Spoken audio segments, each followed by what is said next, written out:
Hi everyone, welcome to this month's tutorial. You're going to be getting, or you will have had, one of these packs, and inside there's lots of little goodies for you to open up. So you'll have a piece of rich raspberry cardstock, a piece of rose red cardstock, a piece of shimmery white cardstock, and then you'll also have a very vanilla envelope, a piece of Marina Mist ribbon, a piece of espresso ribbon, and then you'll have confetti white, a piece of crumb cake, and 2 pieces of Marina Mist. Okay, now these are the bits that we're going to put away for a minute. We're going to put our envelope away and our 2 pieces of Marina Mist and our ribbon, and we'll come back to those in a minute. Next you'll be needing your shimmery white and your raspberry. That's one project, and then your other project is the rose red, the craft, the white and the espresso ribbon. Okay, so we're going to start with this piece here. This is the rich raspberry and the shimmery white cardstock. We're going to take our piece of rich raspberry cardstock and we're going to use this is the petal punch, and what happens is it scores along these lines here. Okay, so I'm going to take my piece of cardstock. Now the best way to use this punch is to use it upside down like this, and I find a little bit of pressure on the front is usually quite good, so make sure that you've got your cardstock in into the camera. There we go. And as you pull it out, it will have scored your petals around the edges. There we go, like that. So you're going to need 2 of those this month.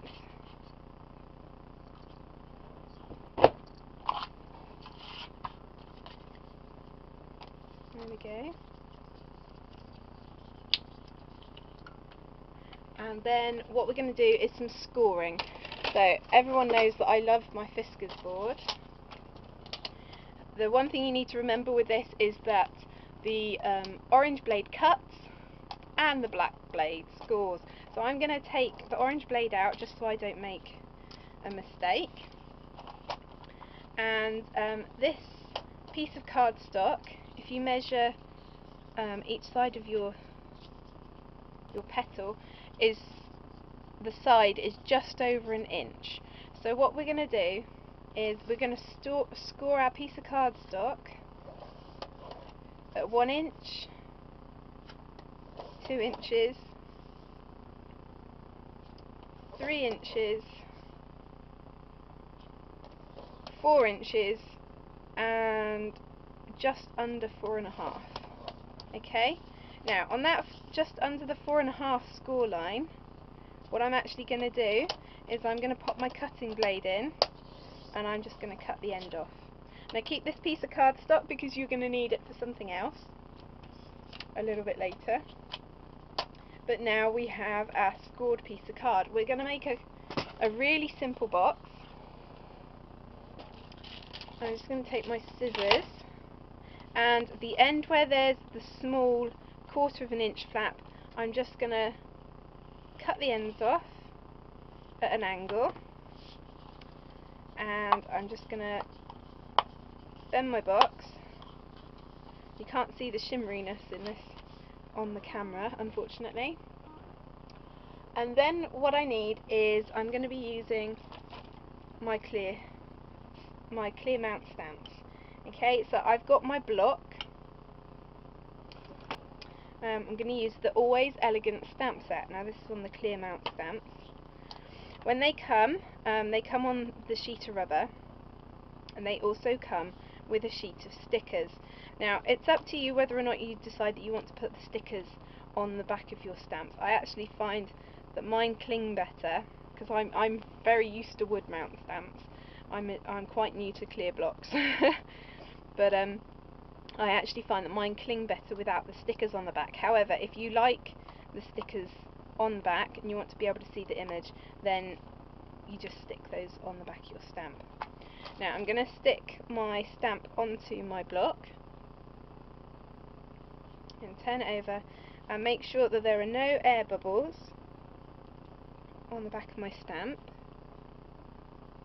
That means that my stamp is then going to stick to my block. Okay, well, I'm going to use the eggplant ink this time. By tonight I may possibly have found the rich raspberry ink pad. If you'd seen my desk at the moment, you'd know why I don't know where it is. Okay, so I've inked up my stamp, and because it's a clear block, you can quite easily see where you're going on the cardstock. So I'm putting one stamp that way and a little bit down there. I'm going to do the same on the other side. And one up there and one a little bit lower down. Okay. Take my tiny block. This is the smallest clear mount block, and it's really dinky, but it's perfect if you've got a small stamp.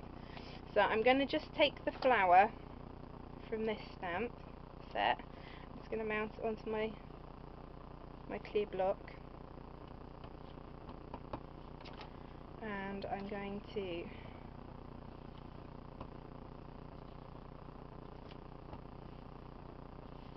stamp a little bit around the edge of that one. Now you'll see what I'm going to do with that in a minute. I'm going to put that to one side. Right. So I've stamped the top and the bottom of this piece of shimmery white cardstock, and what we're going to do is we're going to turn it into a tube. I'm going to use some sticky strip. I'm just going to run it down one edge. Because this cardstock is a bit thicker than the regular white cardstock from Stampin' Up, you're going to need something a bit stronger to hold it together. Okay, sticky strip is pressure sensitive, so if you rub it onto the cardstock, the back will peel off really easily. I'm going to hold the flap down and bring the other side over and line it up, just like that. So we've got our tube. Next, what we're going to do is we're going to stick the bottom of our box on. Okay, this is what the petals are for. And I'm just going to add, obviously I don't want the bottom of my box to fall off either, so I'm going to use sticky strip.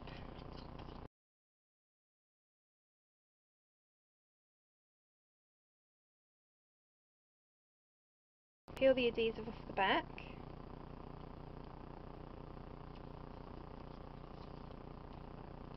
So that it's ready to go.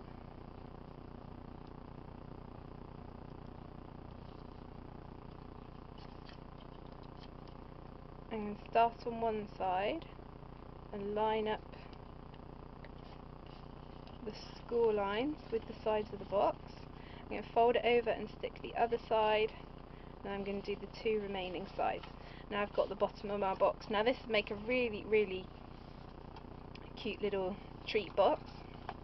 And what we're going to do with the top is, we've got this piece of shimmery white left over.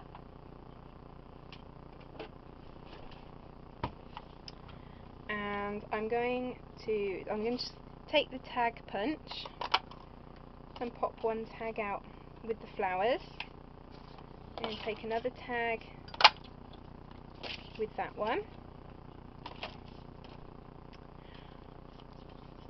I'm not going to stick these together, but what I am going to do is I'm going to punch a hole through the top.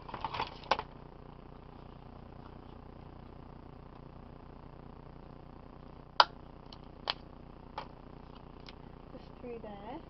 And I'm going to take a piece of elastic cord. You could use whatever you wanted, a piece of string, whatever. I'm just going to thread that through the top. And I'm not going to tie a knot in the ends of these just yet. Okay, next what we're going to do is we're going to use the mat pack and pierce it, and we're going to make a hole through the top. So here I have the mat pack. Obviously it comes with a piercing mat, the foam and the cutting board on the back. I'm going to just take the thing off the end. pop my lid down, make a hole in the middle of it, and then I'm going to thread my tag through the hole,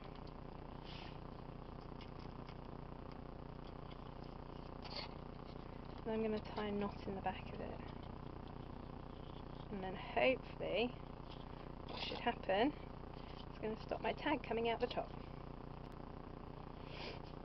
Right, so obviously you want to fill your box before you stick your lid on, so I'm just going to stick one side just to show you, because I do actually want to use this box.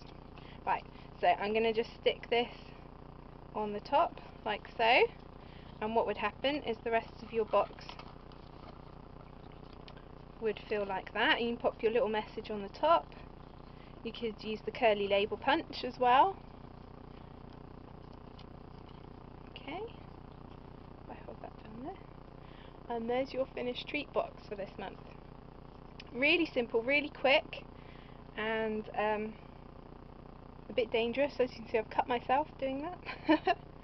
Be careful with the scissors, they're very sharp. And you can put whatever you wanted in that box. There we go. We're going to move on to project number 2. So I'll be back in a minute.